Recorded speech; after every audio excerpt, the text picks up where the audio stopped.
Hello everyone, welcome back to my channel Jyoti physics lecture. ये Murthal university का जो 2023 का एमएससी फिजिक्स का एंट्रेंस एग्जाम हुआ था उसी का सॉल्यूशन मैं कंटिन्यू कर रही हूँ। ये 15 क्वेश्चंस का सॉल्यूशन मैं ऑलरेडी अपलोड कर चुकी हूँ। ये मेरा सेकंड पार्ट है। तो क्वेश्चन क्या आया हुआ है, the electric potential due to dipole varies inversely with.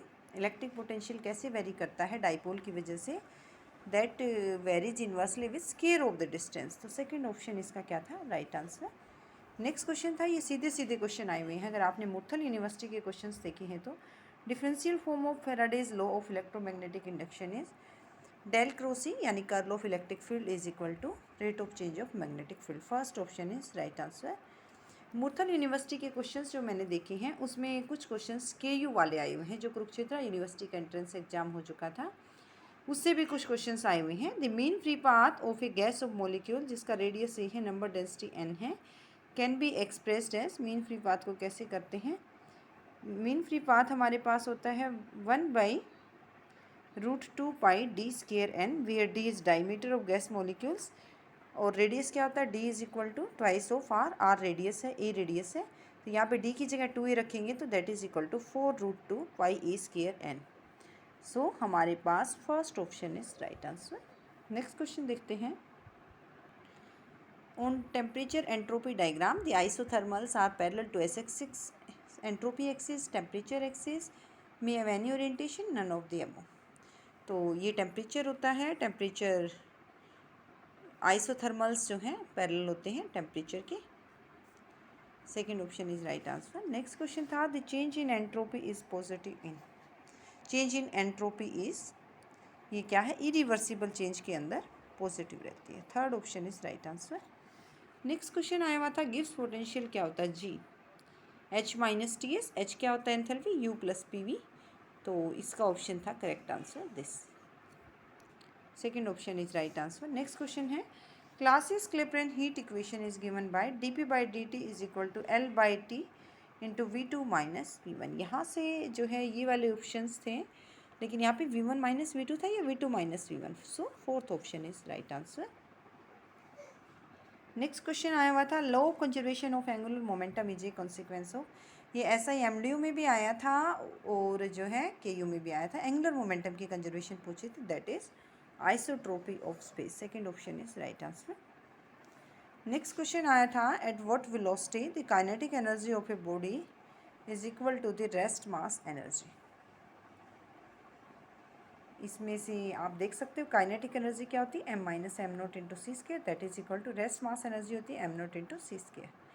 तो यहाँ से हमें कौन सी वैल्यू चाहिए, कौन सी वेलोसिटी पे ये दोनों इक्वल होंगी। m C square is equal to 2m not C square, C square से सी स्केयर कैंसिल आउट, दोनों साइड कंपेयर करोगे, m is equal to twice of m not. आपको पता है m कैसे वेरी करता है, m not over 1 minus V square by C square, that is equal to 2m not, m not से m not cancel out, scaling both sides, that is equal to 1 minus v square by c square is equal to 1 by 4, or you can say v square by c square equal to 3 by 4, or you can say v is equal to root 3 by 2c. First option is right answer.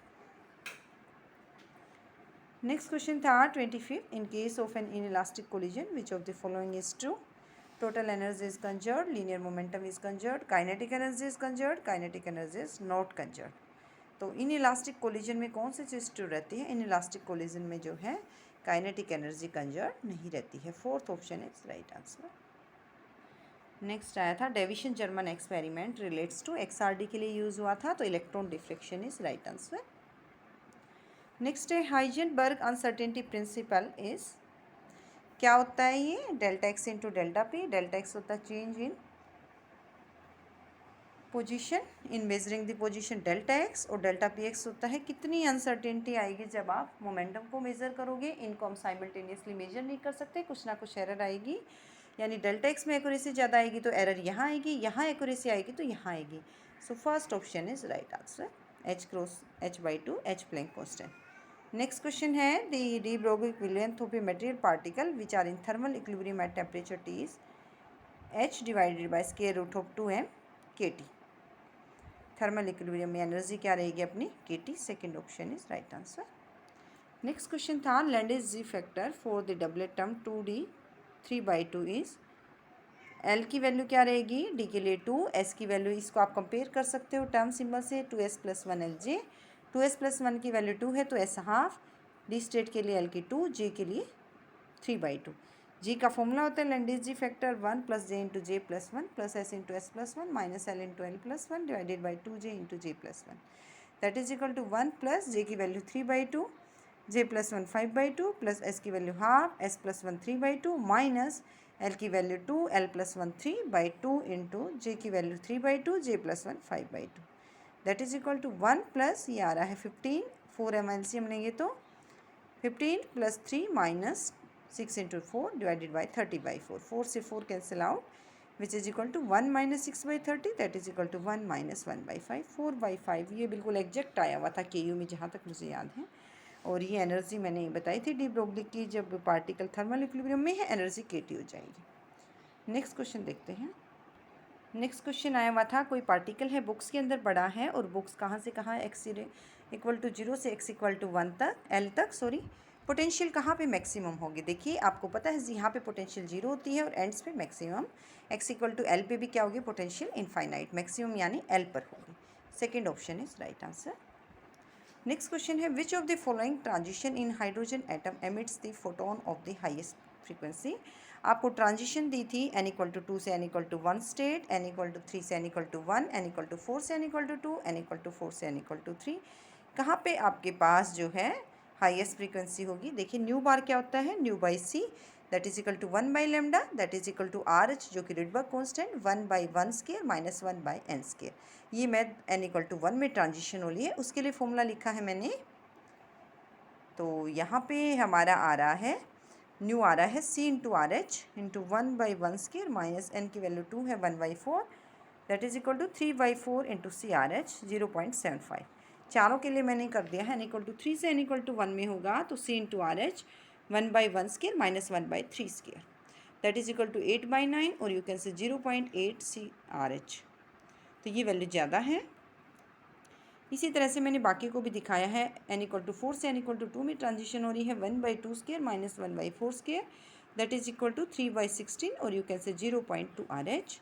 n = 4 से n = 3 यानी 1/3² minus 1/4² सी R H या 7/144 that is equal to 0.05। सबसे ज़्यादा यहाँ आ रही है तो ये वाला करेक्ट ऑप्शन था। इस तरह से मैंने इसको सोल्व करके दिखा दिया है।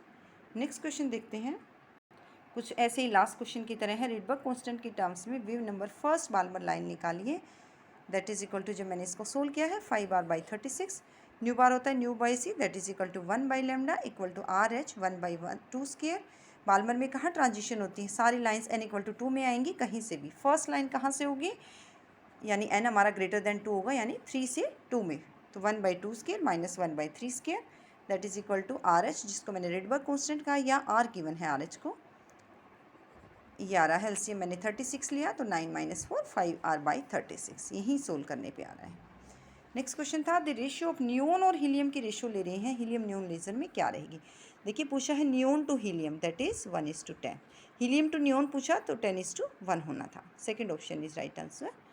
और ये मोस्टली लो पूछ लिया है, मोस्टली लो का डेरिवेशन मैंने डाला हुआ है, अगर आपने देखा है तो डिटेल में समझ भी आ जाएगा। इसमें पूछा था कि स्टेटमेंट क्या कह रही है, मोस्टली लो की स्टेटमेंट कहती है कि the frequency of any line in characteristic X-ray spectrum is directly proportional to what, atomic number of target element, square root of atomic number of target element, square of the atomic number of target element, ये square root है यहाँ पे square है, is independent of the atomic number of target element. ये आना था root nu is directly proportional to Z where Z is atomic number और you can say frequency is directly proportional to Z square.